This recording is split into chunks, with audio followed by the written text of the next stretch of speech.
This climate conference last week, Joe, there's been some developments over that suggest there may well be some kind of border tax or carbon tax that Joe Biden is pursuing to kind of protect America's own businesses. What do you make of something like that? He seems to be moving full speed ahead with this.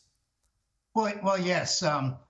Biden decided to take advantage of Earth Day by holding a Zoom conference around the world and making some very easy calculations and predictions that America would be emissions free and or be cut in half by 2030, et cetera, et cetera.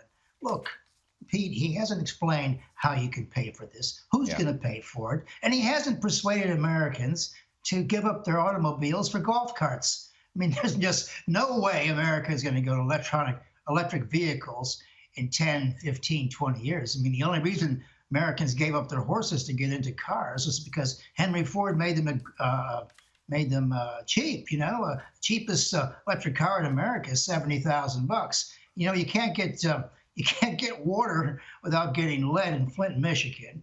And you got all kinds of problems around America. And he's talking about this moral and economic imperative. You know, you can talk presidential, but you have to be presidential. You have to do things about it.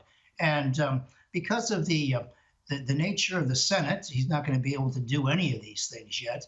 And so, you know, he's going into symbolism. And symbolism is all right. Wall Street can put up with that. But, you know, at the end of the day, he's going to have to protect American industries from Chinese and other kinds of competition. And, you know, even with the climate change, you got to get the Indians to agree to this. You got to get the Russians to agree to it.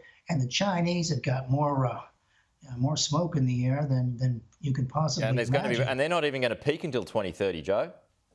Oh, they're not interested. Look, I could promise things 2030, 2040. I mean, you know, God knows if anybody's going to be here. But look, we got other problems. The only thing that Congress seemed to agree on this week was in the Strategic Competition Act that they're ready to go to war with China. You know, they're going to spend billions of dollars to counter China's military, Chinese rocket forces, and Chinese influence around the world. I mean, we already spend 10 times more on armaments than the Chinese do, 85 billion alone on intelligence, which doesn't get very intelligent, by the way. And so the only thing that Congress can agree on right now, that China is America's enemy of the future, which I think is a very bad idea. Well, that's what Peter Dutton's getting ready for now, right? Pulling out our troops from Afghanistan. He says we've got no intention of going back, even if the Taliban do come back and recreate a foothold in Afghanistan. But Peter Dutton says he's more interested about concerns about possible attacks from China here. What do you think of that? Oh, I think Australia is in the crosshairs. The United States doesn't have to worry too much about China, but you know, Australia, and I've been here 48 years, Pete, is the meat and sandwich here, because no matter what happens between China and the United States, they're going to come to a draw. Australia may not be so lucky at the end of the day.